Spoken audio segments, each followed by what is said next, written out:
高考刚结束我就穿到了一个能修仙的世界。这个世界里，偶尔会有白衣飘飘的俊男美女御剑飞行。每当他们从天上飞过，底下的老百姓都是一脸羡慕。我也挺羡慕的。可先别说修仙了，我都快要活不下去了。这世界的人有自己的语言，说的话我完全听不懂。活了18年，我只完全掌握了中文一门语言，英语就只有 How are you? I'm fine, thank you, and you 的水平。英语都没学明白，更别提其他外语了。无法和人交流，打工都没人要。我就这么露宿街头，泥里打滚，饿了去垃圾桶里捡馒头。不到1周，看上去和路边乞丐没啥区别。突然某天，我被一个会遇见的老头捡走了。我正在路边晒太阳，老头拎着我就上了天。看着他这件速如飞、一路超荐的嚣张样子，我觉得这老头来头不小。果然，他到了山头上，拎着我下贱，周围人都给他鞠躬。喊他的称呼我没听懂，但我猜这应该和宗主的意思差不多，得是个管理层。疑似宗主的老头命令几个白衣帅哥给我一通洗刷，吃饱喝足后又换了干净衣服，带回他书房。书房里，这老头对我一通叽里呱啦，说得我满脸问号，比高考英语听力还让人绝望。我们俩鸡同鸭讲了半天，老头叹了口气，他递给我一把扫帚，这下我懂了，这是让我去扫地呀，吃人家大米，打工是应该的。我扛起扫帚就开扫，扫到后山时，我远远地听到易洪亮悲愤的声音：贱人，贱人，谁是贱人？我抻长了脖子四处张望，半晌后觉出不对，这异世界有异世界的语言，谁骂人用普通话呀？刚想着自己听错了，耳边又是一道洪亮悲愤的贱人，这太刺激了。我循着声音望去，就看见后山的训练场上，一个小胖子脸憋得通红，急得原地跺脚。他眼前的地上，一把锋利巨剑静静地躺在那里，剑锋上闪烁着莹莹冷光，想来必是一把盖世神剑。贱人，那小胖子继续对着那把剑喊，那剑依然纹丝不动。我这才反应过来，这小胖子学御剑呢，这修仙咒语真非同寻常黑，御剑还得喊贱人。他身边一儒雅中年人拍了拍他的肩膀，示意那小胖子看看他的做法。我还是头一次看到人施法，有点兴奋，瞪圆了眼睛认真的围观。只见那中年人气沉丹田，凤目圆瞪，剑来随着他的这一声标准的普通话呐喊，那巨剑缓缓地升起，径直飞向他身边。我在一边看傻了呀，谁家仙侠世界正经的修仙用普通话呀？修仙世界不是应该有法力吗？为啥说普通话就能御剑啊？为了验证心中的猜测，我把手里的扫帚扔在地上，大喊了一声：扫帚来！扫帚嗖的一下就起来了，还飞到我身边，想让我骑它。哐当一声巨响，我回头看去，那巨剑已然摔落在地。中年人和那个小胖子目瞪口呆地看着我，像是在看一个万年难得一见的修炼奇才。后山刚扫了一半，我又被拎回了老头书房。老头正在喝茶，听见中年人的话，茶也顾不上喝了，握着茶杯和他讨论起来。中年人和老头叽里呱啦的一顿说，我像待宰的猪一样被他们打量个没完。说到最后，中年人把扫帚递到我面前，示意我再演示一遍。扫帚来！我一声大喝，扫帚又嗖的一下飞上了天。咔嚓，老头攥碎了手中的茶杯，他脸慢慢的涨至通红，满脸都充斥着一种反正当年有个高3的学生退学了想考清华，最后来我们班复读的时候，我们班主任就是这种眼神，兴奋且专注，深情而痴迷。老头带我走出书房，外面的空地上有一个比武台，此时上面聚集了一堆训练的白衣男女，看到老头出来，都纷纷的行礼。老头让他们走下比武台，然后拉着我走了上去，他想要和我过2招。不得不说，我的心里是有点紧张的，就像当年我一个文科生突然要考理综反向测试一般，手足无措。这种紧张感一直持续到老头闭上双眼，开始施法。趋向想天锅，我啥玩意儿？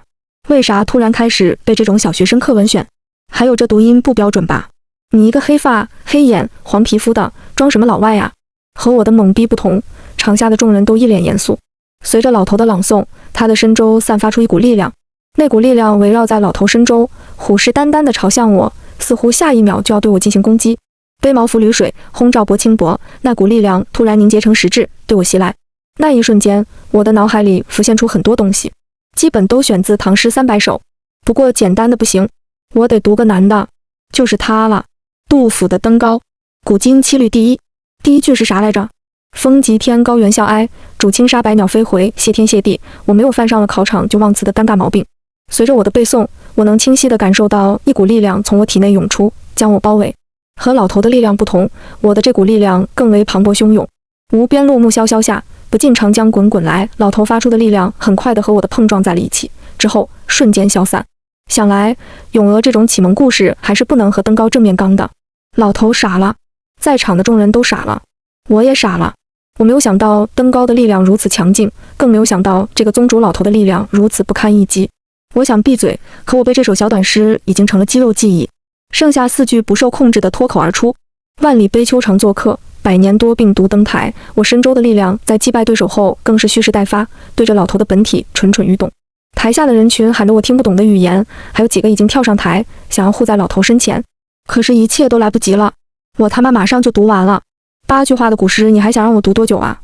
艰难苦恨繁霜鬓，潦倒新停浊酒杯。随着我最后一个字读完，冲击波以我为圆心，向四周散射，所有人都被这股力量撞飞，一时间空中满是飞舞的肉体，老头也被撞飞了。噗，他离我最近，受到的伤害也最重，落地后还吐出一口老血。那些弟子们顾不上自己受的伤，纷纷赶来查看老头的伤势。老头擦干净嘴角的血迹，摆摆手，示意自己没事。在一群弟子的搀扶中，老头缓缓地走到我身前，握住了我的手。他那枯木一般的手激动到颤抖，浑浊的眼神中也散发出耀眼的光彩。他对我说了一句话，我一个发音都没听懂，可是老头那殷期待的眼神实在是让人无法拒绝。我环顾四周，发现周围人的眼神竟然和老头差不多，就像是一群不及格的学渣对着物理题抓耳挠腮，这时突然冒出一个靠着物理保送的学霸一样，满是对知识的渴求。这大概是想让我搞一些对外汉语教学，我想。于是我点了点头，看到我同意了，老头的双眼流下了激动的泪水，周围人群中也爆发出了一阵欢呼。身着白衣的俊男美女们激动地拥抱在了一起，像极了曾经在考试前偷到了试卷答案的我。我还没穿热乎的粗布麻衣被换下，穿上了修仙者同款的飘逸白衣。正所谓人靠衣装，我现在装起逼来也挺像那么回事的。老头带我来到了一栋建筑前，这建筑以石封门，守卫森严，连只苍蝇都飞不进去。石门打开，又是另一番天地。只见密密麻麻的竹简整整齐齐地排列在架子上，满屋都是竹墨清香。老头想给我介绍，可他又知道和我语言不通，急得抓耳挠腮。我摆摆手，让他少安勿躁。这都是古籍功法，我懂的。这里面必定藏着盖世神功，若是我能学上一招半式，从此便打遍天下无敌手。修仙小说不都是这个调调吗？我随手抽下一本竹简，打开，看清楚上面的字迹后，我直接石化了。手一使力，那竹简年久失修，直接在我手上碎成了片片，噼里啪啦，竹简碎片散落一地。哦，这句话我听懂了，这是老头的尖叫。老头手脚并用地爬过来，颤抖地拿起地上的竹简碎片，牙根都在打颤。他想骂人，却发现我听不懂；他想打人，却发现好像也打不过我。最后整个人委屈极了，抱着一堆竹简碎片抽抽搭搭，看起来十分可怜。无语，我心里就只有这么一个感觉，碎了就碎了呗，这竹简全篇我都会背。蜀道难啊，李白代表诗作，高考必考内容，应届高考生就没有不会的。噫吁兮，危乎高哉！蜀道之难，难于上青天。随着我的背诵，那股熟悉的力量又从我体内涌出。老头也感受到了这股力量，傻傻地抬起头。蚕丛及鱼凫，开国何茫然。尔来48000岁，不与秦塞通人烟。西当太白有鸟道，可以横绝峨眉巅。地崩山摧壮士死，然后天梯实战相勾连。我一边背诵，一边指了指地上的竹简，示意自己背诵的就是竹简上的内容。老头显然懂了，他停止了抽搭，眼里光芒闪耀。我怕收不住手，又把这老头打吐血，背了2句就停止了。可就这几句诗，已经让老头的态度大变样。他起身，恭敬地向我鞠了一躬，然后示意我可以随便地翻看这些竹简。我随便抽出来一本，东临碣石，以观沧海。好家伙，曹操的《观沧海》。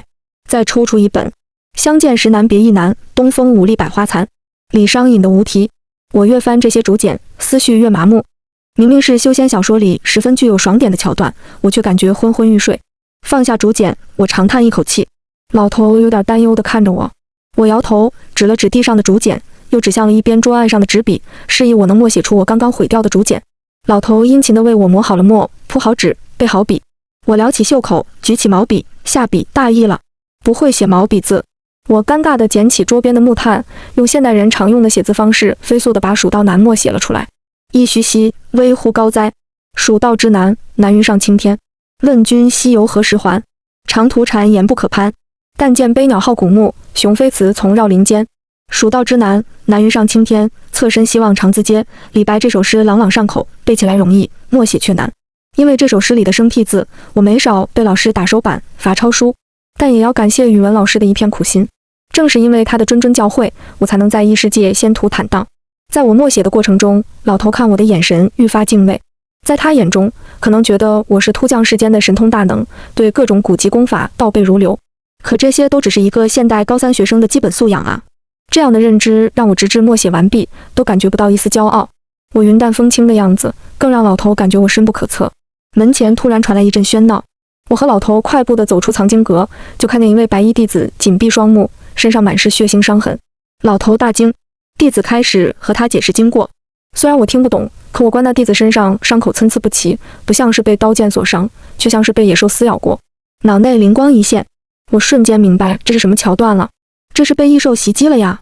修仙文必备刷经验法宝，上可变美女，下可当坐骑，主角的好老婆，人类的好朋友，异兽。他终于要登场了。我手舞足蹈地表示我可以去打异兽，可老头坚定地拒绝了我，但也不是完全的拒绝。他的意思是我现在语言不通，而异兽又过于危险，不如等到沟通顺畅之后再去降妖除魔。我同意了他的意见，开始苦哈哈地学习异世界的语言。我所在的宗门叫望天宗，听起来就是个只想摆烂的宗门，实际上也挺摆烂的。望天宗祖上阔过，因此是这修真界的8大宗门之一。可这几百年，望天宗再未出过什么精彩绝艳的弟子，于是渐渐式的微。虽然拥有一整座图书馆的功法秘籍，可那些秘籍对于异世界的人们来说过于晦涩难懂，因此只能束之高阁。至于捡我上山一事，据宗主老头说，他从修仙开始就日行一善。那天他遇见飞行路过，正巧看到了状似乞丐的我，动了恻隐之心，便把那日的善心发到了我身上。他本想着我可以在望天宗做些洗扫的杂事，若我着实有些天赋，也可收为弟子。那我现在算是望天宗的弟子吗？我问。老头直接给我跪了。您怎么能是弟子呢？他的声音颤抖。您是我们望天宗的贵客，长老不，您是上神。您是我们修真界的上神，上神是什么鬼啊？听起来就像是个反派啊！我被上神这个名字雷得外焦里嫩，结果在我认真的学外语时，望天宗来了位上神这个消息不知道被谁传扬出去，其他宗门都知道了我的存在，纷纷的给我送礼，想要探探我的虚实。我也没客气，送的啥都照单全收。其中有个上道的宗门送了一对绝色双胞胎给我，我心痒痒的看了2眼，然后果断的派人到厨房做饭了。别说那双纤纤玉手切起萝卜都特别好看，唯一后悔的就是这对双胞胎变成柴火妞后，还有宗门觉得我不近女色，于是送了一对男的给我。等到我已经能用异世界语言正常交流后，我果断的带着望天宗的众弟子们去寻找异兽了。众弟子白衣飘飘，御剑而立，端是一副仙侠剧天外飞仙的神奇景色。而我盘腿坐在飞毯上，瞬间把画风拉到阿拉丁。我本来也想骑扫帚感受一下哈利波特的快感，可扫帚骑久了卡裆啊，只能换成毯子。况且这与我根本没有难度，无非是把口诀扫帚来变成了地毯来而已。可在其他人眼中，这已经足以令人惊叹。萦绕在耳边的是望天宗弟子的窃窃私语，不愧是上神，竟然能够御毯飞行，这等身后灵力真可谓修仙界第一人。我们望天宗有上神，之后的宗门大比我看谁敢看清了去。宗门大比，这可是主角装逼打脸的必备途径啊！我歪歪的热血沸腾，可还没沸腾够，宗主老头就飞到了我的毯边，小心翼翼地说道：“上神，前方就是那异兽所在的山脉了。”他话音刚落，一道震耳欲聋的虎啸传来。嗷呜！那虎啸所蕴含的力量极强，有些望天宗弟子抵挡不住这力量的冲击，差点翻溅。我的飞毯纹丝不动。嗷呜！转瞬又是一道虎啸震天。这道虎啸比之前的更为强劲，像是那异兽知道有人侵入他的领地，做出的最后威胁。我看望天宗的弟子一个个被震得东倒西歪，便让他们留在此处。我决定单独去会会这个异兽。上神小心！老头脸色煞白，那异兽盘踞此地多年，不知伤了多少宗门弟子。我摆摆手，放心，我自有办法。是岳阳楼记还是滕王阁序呢？我御毯飞到山脉之上寻找，很快的就见到了一只巨大的老虎。那老虎通体雪白，背上隐隐的有金色的纹路，看上去无比威猛。它一看见我就沉下身子，龇牙咧嘴的准备发动攻击。我刚想背诗，却看着那金色的纹路愈发眼熟。咦，倒像是2个汉字。阿呆，我不确定的读出来。谁知那异兽听见这2个发音后，竟然立刻停止了攻击。它瞪圆了眼睛，迷茫地看着我，看起来像只呆萌的猫咪。一圈金光从我身上飞出，之后扩大降落，直至将那只巨虎包围。之后瞬间消散。与此同时，一串信息涌入我脑内：你已成功的绑定神兽白虎。阿呆，我无语呀！谁家神兽叫阿呆呀？我骑着阿呆从山里跑出来，惊掉了众人的下巴。阿呆的毛蓬松柔软，身子还能幻化出翅膀。有了它，我连飞毯都不用了，直接骑着飞走。我骑着阿呆在前面飞，望天宗众人跟在我身后不远处，不敢上前。就这样保持着相当一段距离，我们一前一后地飞回了宗门。事后我才知道，异世界还从未有过驯服异兽的先例。这个世界的认知中，异兽天性凶残，难以接近，根本没有驯服的可能。那是因为根本就没人认识他们后背上长出来的名字啊！为啥神兽后背上能长名字啊？白虎叫阿呆，那青龙叫啥？咪咪吗？我内心的吐槽，他人一概不知。望天宗众人只觉得我这个上神真是法力通天，竟然连异兽都能驯养。被我驯养后的阿呆变得温驯无比，整日里除了吃吃喝喝就是舔毛、睡觉、晒太阳。而我不行，我不能摆烂。作为普度苍生、教化人类的上神，我得给望天宗的弟子们上课。通过这段时间的了解，我已经逐渐地摸清了这个世界法力的强弱规则。简而言之，就是通过说普通话施法，普通话越标准，法力就越强。而且光会说也不行，你也需要理解其中的意思。可对于异世界的人，别说理解了，有的人连普通话都说不利索。上课第一天，我翻出了江南。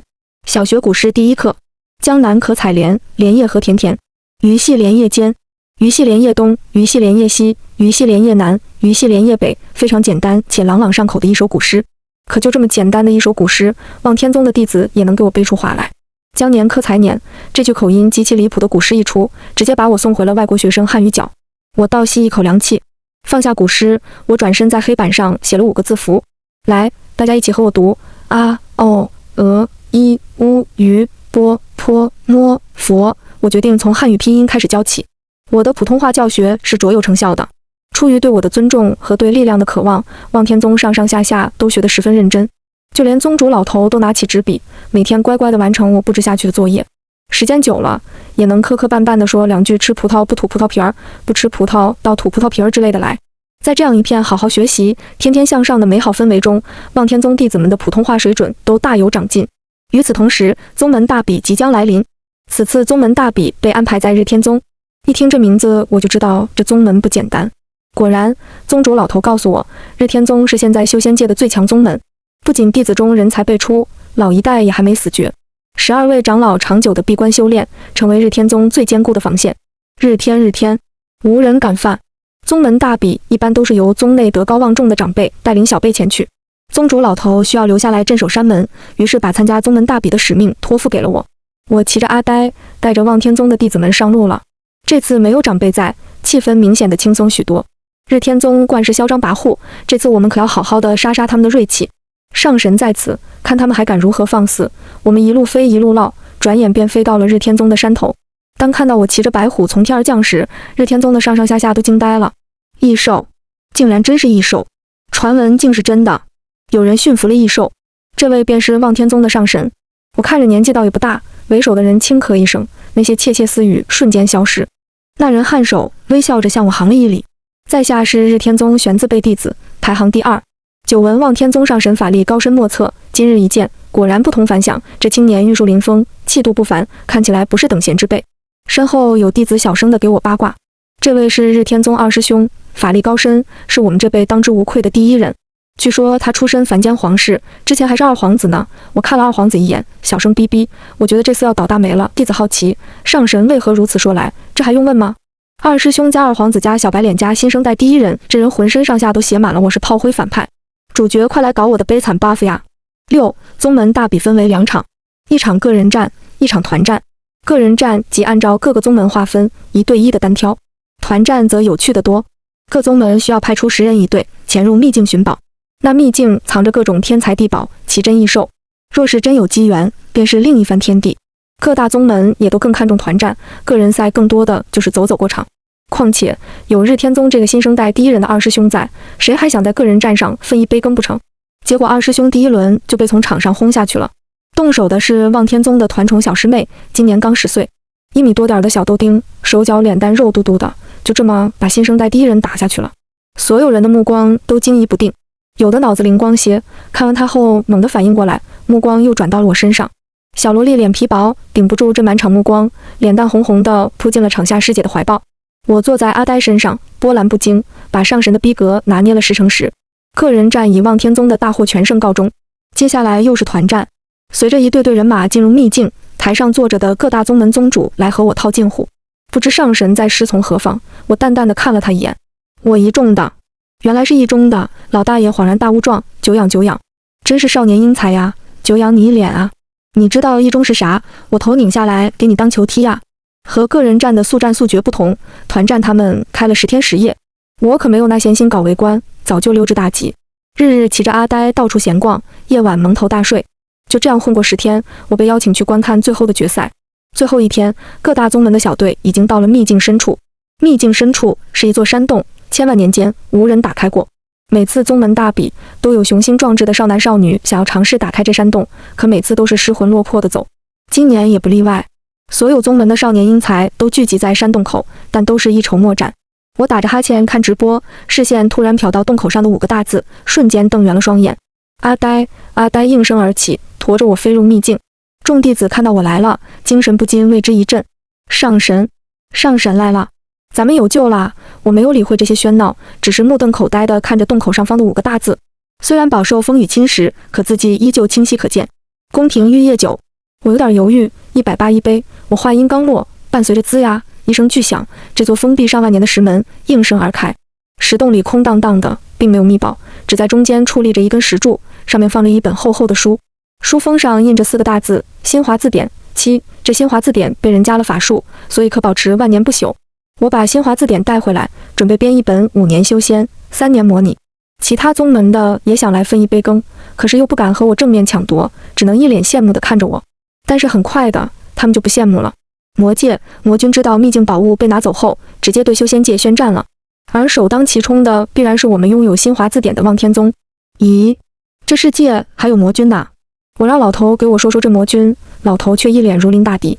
上神可万万不能掉以轻心。原本魔界群龙无首，那些魔修完全不成气候，谁知几年前竟然冒出来一个惊才绝艳的小辈。他统一魔界，自称魔君，带领着魔界众人潜心的修炼，一直对我们虎视眈眈。我们修真界已经有很多高人命丧其手，他的修炼方式也特别诡异，施法时会吟唱一些怪异的曲调。我让老头示范一下那怪异的曲调。老头仔细地回忆了一下，哼唱出了一段让我十分熟悉的旋律。我沉默了，你听听是不是这么唱的？我清了清喉咙，苍茫的天涯是我的爱，绵绵的青山脚下花正开。什么样的节奏是最摇摆？什么样的歌声才是最开怀？我的歌唱大概是对应上了老头的记忆，他一边听一边连连点头。对，就是这个调。随着我的歌唱，一缕缕黑色力量也从我身体中冒出。看来这就是魔君的施法方式没错了。我无语呀，谁家魔君这么土嗨，还唱凤凰传奇呀？这能不入魔吗？我 KTV 每次点凤凰传奇都是全场蹦迪呀。魔界并没有给我们太多准备的时间，不过短短数日，大军压境，修真界一荣俱荣，一损俱损。见我们望天宗有难，其他宗门也举宗支援。望天宗更不必说，上至头发花白老妇，下至嗷嗷待哺孩童，无一不做好了开战的准备。宗主老头本来也想上前线，却被我拦住，让他稳定望天宗后方。可这老头不愿意。上神莫要瞧不起老朽，老头说，我这些日子勤学苦练，普通话也是大有进益。那我就来出题考考你。见老头一脸自信，我大笔一挥，写下一段文字：人要是行，干一行行一行，一行行行行行，行干哪行都行；要是不行，干一行不行一行，一行不行行行不行，行不行，干哪行都不行。完整读一遍，我就让你上前线。我说，老头傻了，他支支吾吾了半天，一句话都没说完整。这题是有点难了，我拍拍他的肩膀，那我重新考你一道吧。领导问，你这是什么意思？小明说，没什么意思，意思。领导说，你这就不够意思了。小明回答，小意思。领导又说，你这人真有意思。小明说，其实也没有别的意思。领导说，那我就不好意思了。小明回答，是我不好意思。请问以上意思分别是什么意思？老头又傻了。我又拍了拍他的肩膀，学海无涯，回头是岸，好好的搞后勤啊。魔界大军开战的那天是唱着歌来的。夜夜想起妈妈的话，闪闪的泪光鲁冰花。天上的星星不说话，地上的娃娃想妈妈。随着他们的吟唱，黑色力量疯狂地将我们缠绕。我让众人各自施法防御，自己伺机而动。很快的，他们唱到了第2段。夜夜想起妈妈的话，闪闪的泪光鲁冰花。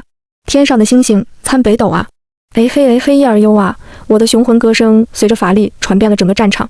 魔界大军的攻击瞬间被我这一嗓子打乱。好半天，才又有人起了个头。轻轻的，我将离开你，请将眼角的泪拭去。漫漫长夜里，未来日子里，亲爱的你别为我哭泣。大约在冬季，齐秦的，都是老歌。看来这魔君有点年岁了。我怕了吗？我当然没怕。他们唱什么，我就唱什么。我要唱得比他们更大声。我要用乱七八糟的曲调带偏所有人。如果有现代人在现场，那大概会痛苦地捂住耳朵，因为他将听到京剧版大约在冬季，东北二人转版七里香，无一句再调上版10年等等。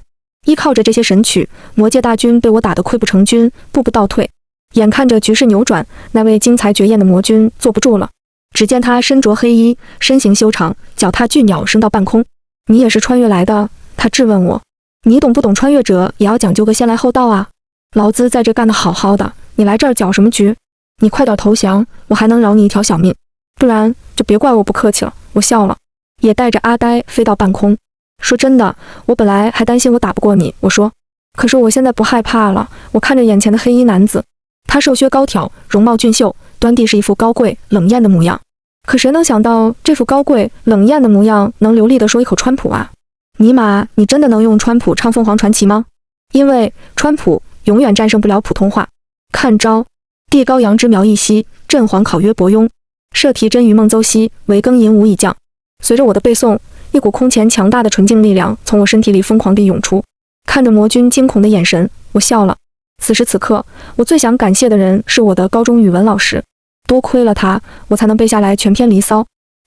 魔界大军伤亡惨重，残存的一些人马被魔君带着藏到了魔界深处，再无踪影。